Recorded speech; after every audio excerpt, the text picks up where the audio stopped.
यदा यदा हि धर्मस्य ग्लानिर्भवति भारत अभ्युत्थानमधर्मस्य तदात्मानं सृजाम्यहम्। बोलो कृष्ण भगवान की जय। बंधुओं, आज मैं आपको श्रीमद् भागवत गीता श्रवण कराने जा रही हूँ। बंधुओं, जो मनुष्य भी पुत्रदा एकादशी के दिन श्रीमद् भागवत गीता को सुनेंगे, उनकी हर मनोकामना भगवान श्री कृष्ण पूरी करेंगे। बंधुओं, यदि आपने हमारे YouTube चैनल संस्कार की बातें अब तक सब्सक्राइब नहीं किया तो जरूर करें और बेल आइकन दबाना ना भूलें। बंधुओं, वीडियो को पूरी सुनने के बाद कमेंट बॉक्स में जय श्री कृष्ण भगवान लिखना ना भूलें। बोलो कृष्ण भगवान की जय हो।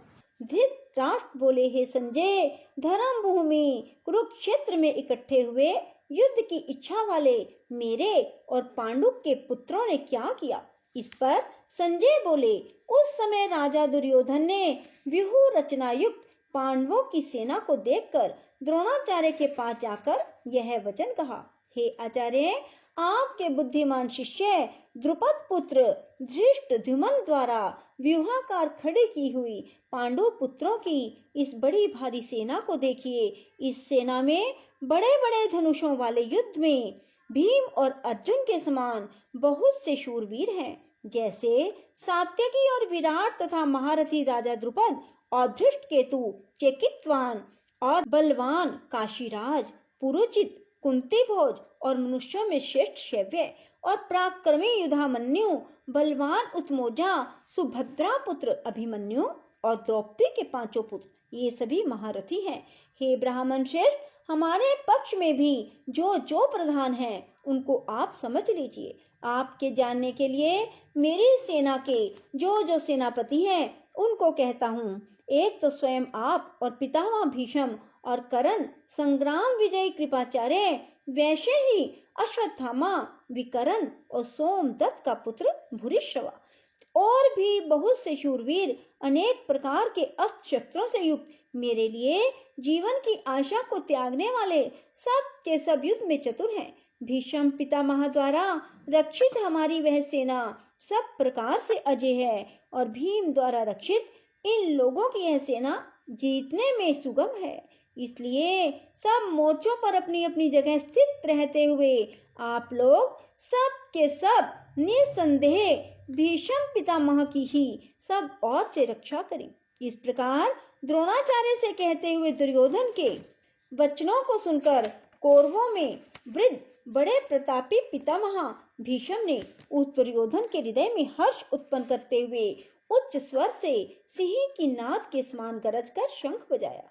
उसके बाद शंख और नगाड़े, ढोल, मृदंग और नरसिंह आदि बाजे एक साथ ही बजे। उनका वह शब्द बड़ा भयंकर हुआ। उसके बाद सफेद घोड़ों से युक्त उत्तम रथ में बैठे हुए श्री कृष्ण महाराज और अर्जुन ने भी अलौकिक शंख बजाए।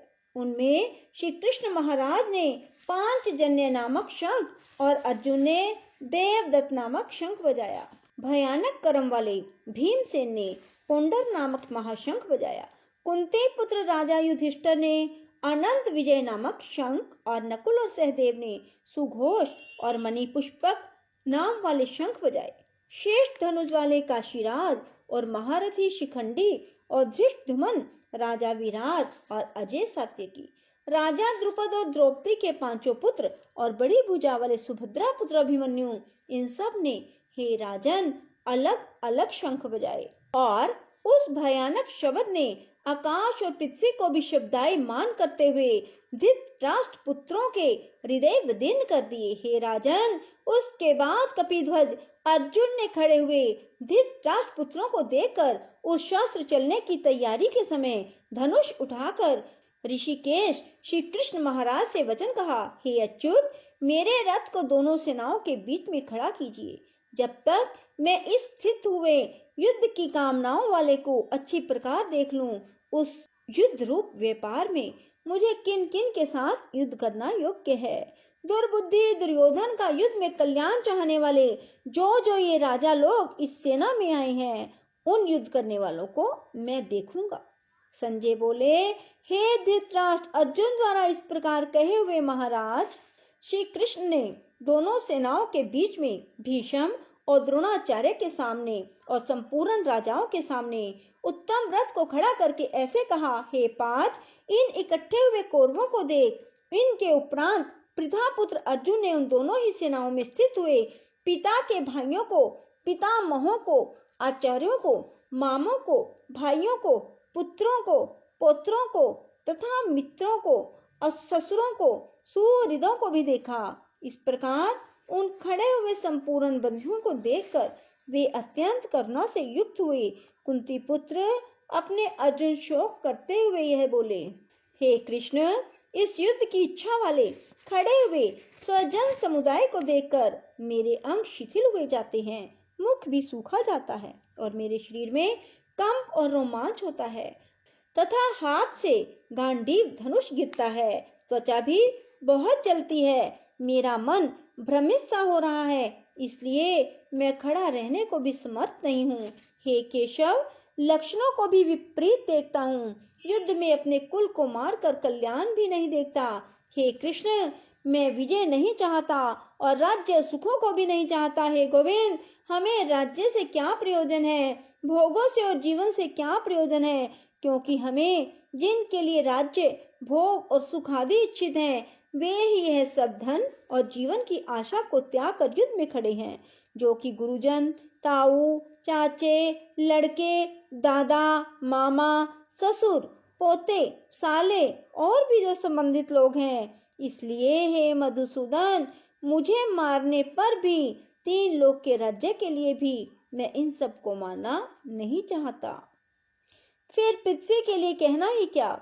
हे जनार्दन, धृतराष्ट्र के पुत्रों को मारकर हमें क्या प्रसन्नता होगी, इन आतताइयों को मारकर तो हमें पाप ही लगेगा। इससे हे माधव, अपने बांधव धृतराष्ट्र के पुत्रों को मारने के लिए हम योग्य नहीं हैं, क्योंकि अपने कुटुंब को मारकर हम कैसे सुखी होंगे।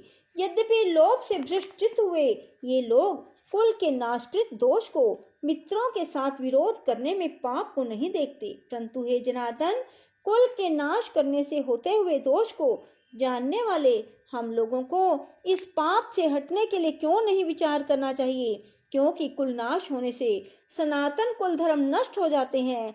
धर्म के नाश होने से संपूर्ण कुल को पाप भी बहुत दबा लेता है। हे कृष्ण, पाप के अधिक बढ़ जाने से कुल की स्त्रियां दूषित हो जाती हैं।